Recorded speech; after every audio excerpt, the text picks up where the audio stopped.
अध्याय 4. श्री गणेशाय नमः. श्री सरस्वते नमः. श्री गुरुभ्यो नमः. श्रीपाद श्रीवल्लभ श्री नरसिंह सरस्वती दत्तात्रेय नमः. श्री गुरुचरित्र कामधेनू. सांगितले मज विस्तारोने अद्यापीन ध्याय माझे मनू आणि कावडे होत असे. तुवा प्रश्न केलासी संतोष माझ्या मानसी उल्हास होतो सांगव्यासी गुरुचरित्र कामधेनू. पुढे वाढला अनंत महिमा सांगत असे अनुपमा. श्री गुरु आले गानगाग्रमा राहिले संगमी गुप्त रूपे तया ग्रामी विप्र एक राहत असे दरिद्री देख. भार्या त्याची पतिसेवक पतिव्रता शिरोमणी वर्तता असता दरिद्र दोषी असे एक वांज महिषी व्यसन घालती तियसी. दंतहीन अतिरुद्ध वर्तत असता एके दिवशी न मिळे वरू ब्राह्मणासी. घरी असे वांज महिषी नेले नाही मृत्तिकेसी तया विप्र मंदिरासी. श्री गुरु आले भिक्षसी विप्र गेला याचक वृत्तीसी. वनिता त्याची घरी असे श्री गुरु आले भिक्षेप्रत पतिव्रता आली धावत. साष्टांग करी दंडवत करीती झाली तयावेळी. उत्तम धान्य घरी बहत घेऊन येती पत्नी त्वरित. श्री गुरुसी बैसा म्हणत पिढे घातले बैसावया. श्री गुरु म्हणतीस तियसी तुझ द्वारी असता महिषी क्षीर काहून घालिसी भिक्षेशी नाही वरू म्हणून या. विप्र वनिता करी नमन वांज महिषी दंतहीन गाभान वाचे कवणेपुरी रेडा म्हणून पोषतो. श्री गुरु म्हणतियसी मिथ्या बोल आम्हासी त्वरित जाऊन महिषीसी आन दोन क्षीरामा. ऐकून श्री गुरुवचन विप्र वनिता जाता क्षण क्षीर धबली संतोषन. पात्रे दोन भरली तयेवेळी क्षीर अग्नीत तापून घेऊन आली भिक्षीभरण. श्री गुरुना ते गेले प्राशन अंती संतोष करुणिया. संतोषुनी गुरुमूर्ती वर देती अतिप्रीती तुझे घरी अखंडित लक्ष्मी राहे निरंतर. श्री गुरु गेले संगमासी वार्ता पसरली महिषीसी कळली तया राजास. कुमसी नामे ग्रामासी होता एक तापसी त्रिविक्रम भारती नामेसी. तीन वेद जाणतसे नित्य मानस पूजा करी ध्यानी सदा नरहरी. ऐकले त्याचे गागनापुरी असे नरसिंह सरस्वती.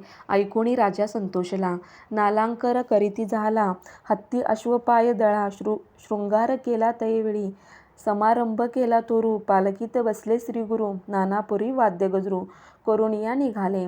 ऐसे परी श्री गुरुमूर्ती तया कुसुमी ग्रामयेती. त्रिविक्र भारती करीत होता मानस पूजा. तप केले बहत दिवस पूजा केली तुझी मानस. आजी आली गा फळास मूर्ती साक्षात भेटली. ऐसे परी श्री गुरुसी स्तुती केली भक्तीसी.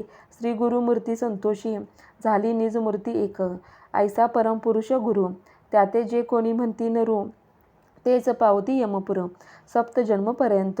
गुरुर ब्रह्मा गुरुर विष्णू गुरुची होय गिरजा मरुणू. वेदशास्त्रा पुराण तू बोलते हे प्रसिद्ध.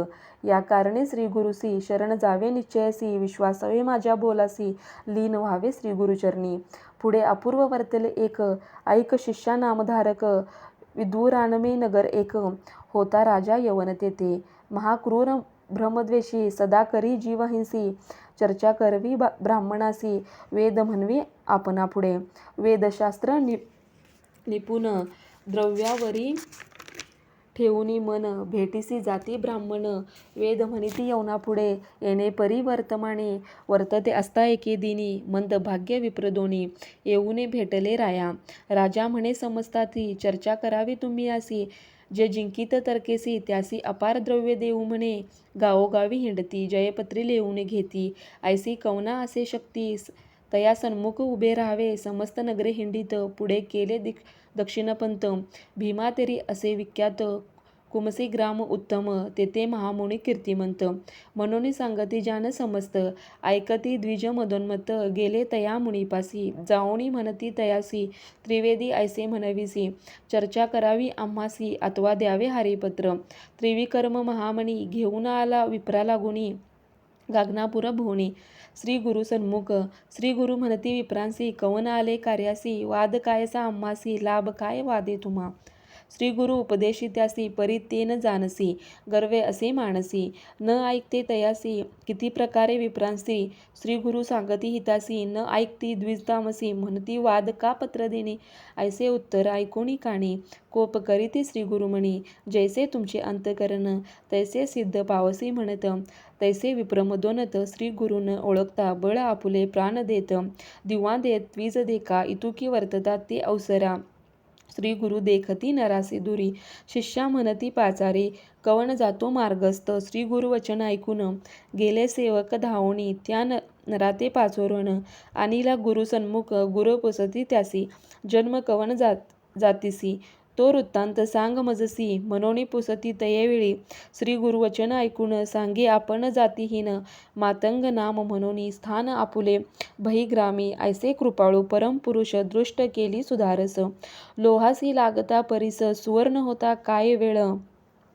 तैसे तया पतितारी कृपा केली नरहरी दंड देऊनी शिष्या करी रेखा सप्त काढविल्या श्री गुरु म्हणती पतितासी ऐक रेखा लंगिरे ऐसी आला नर वाक्या सरसी आले ज्ञान आणिक तया श्री गुरु म्हणती तयासी कौने कुळी जन्मलासी पतिते म्हणे किरांतवंशी नाम आपुले वनराका दुसरी रेखा लंगिता ज्ञात झाले मागुता बोल लागला अनेक वर्त विस्मय करीती तयावेळी तिसरी रेखा लंगिता म्हणी त्यासी झाले ज्ञाती स्मृती म्हणे गंगाश्पूर निशती वासतंटी गंगेच्या लंगित रेखा चौथी म्हणे आपण शूद्र जाती जात होतो आपले वृत्ती स्वामी माते पाचारिले लंगिते रेखा पाचवेसी ज्ञाने झाले अनेक तयासी जन्म झाला वंशवंशी नाम आपले सोमदत्त सहावी रेखा लंगिता म्हणे आपण क्षत्रिय ख्याता नाम आपुले विख्याता गोदावरी म्हणून सातवी रेखा लंगिता क्षण अग्रजाती विप्र आपण वेदशास्त्र व्याकरण अध्यापक नामक आपले श्री गुरु म्हणती तयासी